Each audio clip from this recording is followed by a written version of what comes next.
Nem a panela de barro e de colher de pau. Se a gente for o primeiro angoleiro a subir em um ringue e ganhar.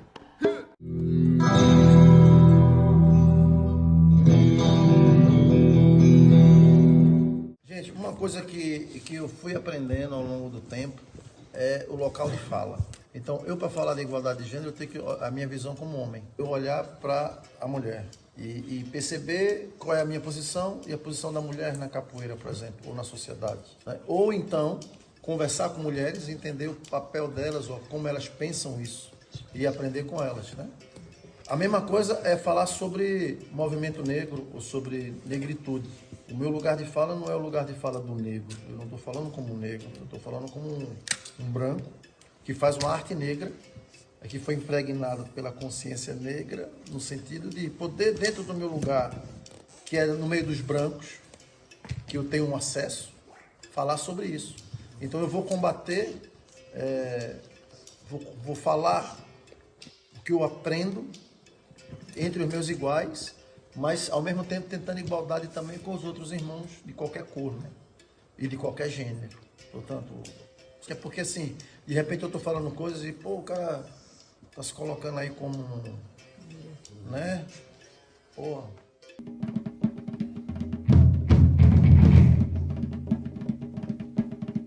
Aí é isso, é democracia, falar das instituições. Eu sempre penso na capoeira, ou seja, a gente, aliás, uma vez perguntaram a capoeira, por que o mestre não fala de política, não fala dentro da capoeira? Que ele achava que a capoeira era uma arte de resistência que deveria estar ativamente na vida política, ou seja, na questão do regime que nós temos democrático, né? Que a democracia é isso, né? As instituições elas ter liberdade de expressão, a gente poder debater coisas.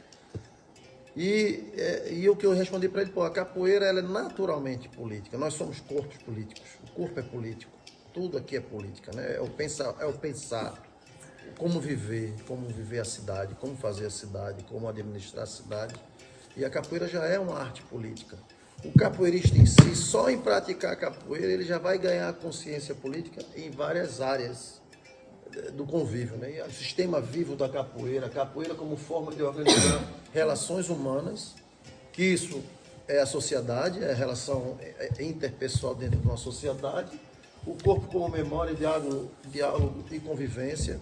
Então, assim, a memória corporal africana, vamos supor, eu estou fazendo agora uma coleção de vídeos sobre as artes marciais africanas, e aí a gente começa falando de o corpo antes da capoeira, né? Ou seja, o corpo ele vem antes, né? Vem antes de tudo, até da própria língua, né? Da própria comunicação. O corpo é a primeira coisa, e a África é o berço do corpo, né? Todo mundo aqui fizer exames genéticos vai chegar na África. Esse corpo e essa memória, o diálogo e a convivência, a gente tem isso diretamente na capoeira. A democracia pede isso. A roda como um espaço natural de democracia. É como estava dizendo ali, ela é inclusiva, mas pode ser exclusiva. Porque nem sempre pode estar todo mundo, mas nem todo mundo vai ter o mesmo direito. Ou vai ter a mesma possibilidade. Portanto, mas como é que a gente pode criar dentro de um sistema desse, fazer com que todos se sintam bem. Ou seja, a gente tem que criar dinâmicas em que todos se sintam bem dentro de uma roda de capoeira. Saiam felizes, né? Ou seja, a capoeira é ferramenta social. E essa ferramenta ela pode entrar em qualquer área da sociedade, a capoeira pode entrar.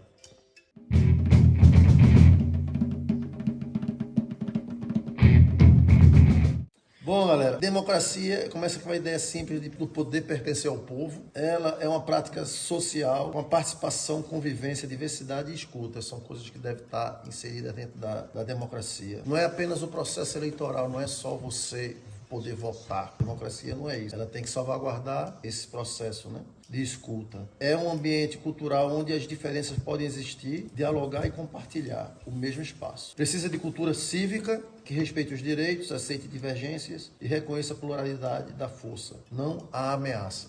Não adianta a gente ter um sistema político em que todos possam votar se de repente o voto não é bem contado. Né? Eu posso trazer exemplos para vocês históricos do Brasil pós-colonial.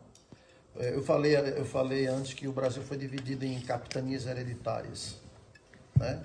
Então os donatários, os donos dessas terras, eles iam buscar os financiamentos na Holanda, tal, montavam seus engenhos. Eles eram os donos dessa terra, que estava demarcado era deles, né? Você tem no Brasil de hoje famílias que estão no poder desde Brasil Colônia, que elas continuam sendo donas das terras. São entre a capoeira e os povos originários do Brasil, né? Os indígenas, né? Os chamados índios, né? Aí, a relação é uma relação cultural, uma relação de convívio, mas um convívio que ele é dúbio, ele não é um convívio romantizado, né? Quando o português chega no Brasil, ele é um invasor, né? Ele chega numa terra, né, que a gente chama hoje de achamento, não descobrimento, porque já tinham pessoas lá. Então, esse primeiro embate de conquista de terra já é a primeira guerra brasileira. A primeira grande guerra dentro do Brasil é entre os lusitanos e os povos da mata. Então, existe essa primeira, digamos, catástrofe, né, humana da entrada dos portugueses no Brasil. Depois, quando eles trazem os africanos escravizados, os próprios povos da mata não viam esses como iguais, nem como... Eles não tinham essa visão de que, vem aí o povo irmão. Ele viu o africano também como outro invasor, porque eles estavam ali. Então, tudo que chega está vindo invadir. Então, a própria situação de fuga para quilombos, de refúgio, o início...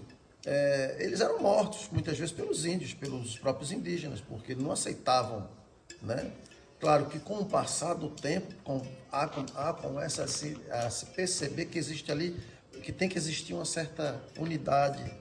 Pronto, e os quilombos, eles são feitos de africanos, de povos da mata, né, de originários, e de lusitanos também, de muitos portugueses que muitas vezes iam para lá também refugiar, porque ou estava contra o sistema, ou sofreram algum tipo disso, daquilo, não concordaram, ou seja o que for, mas que também fizeram parte dessas organizações comunitárias, políticas, que também tinha poder, tinha política dentro disso, né? Então, essa democracia moderna brasileira é resultado de uma história, né? E assim, nem sempre as pessoas se encontram, né? Nem sei, às vezes se encontram, mas é um encontro de violência, né? Então, é importante o capoeirista entender que existiu um processo de construção, porque assim, você pode cantar uma música de capoeira, uma ladainha muito bonita falando de escravização e você ter um sentimento naquilo que você canta, mas não adianta você só ter isso, se você não olha para o mundo de hoje, entendendo o reflexo disso. O que é que isso trouxe para o hoje? Porque até agora nós vivemos isso. Nesse exato momento, a gente vive os mesmos problemas. Ou seja, não só no Brasil, porque você também tem a visão centro-europeia, a visão eurocentrista, que é o europeu como o colonizador, que é uma área que a gente vai entrar aqui também.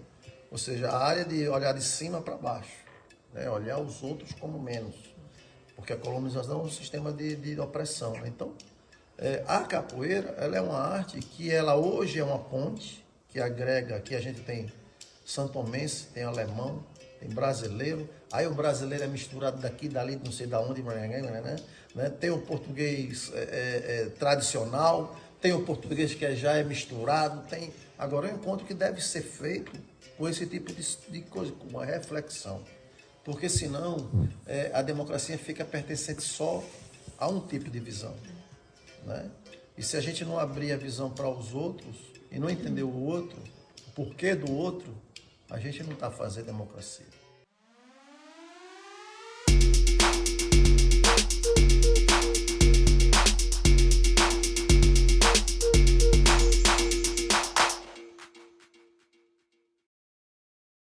Eu saí, cheguei na bastante, tava Nem a panela de barro e de colher de pau. Se a gente for o primeiro angoleiro a subir em um ringue e ganhar.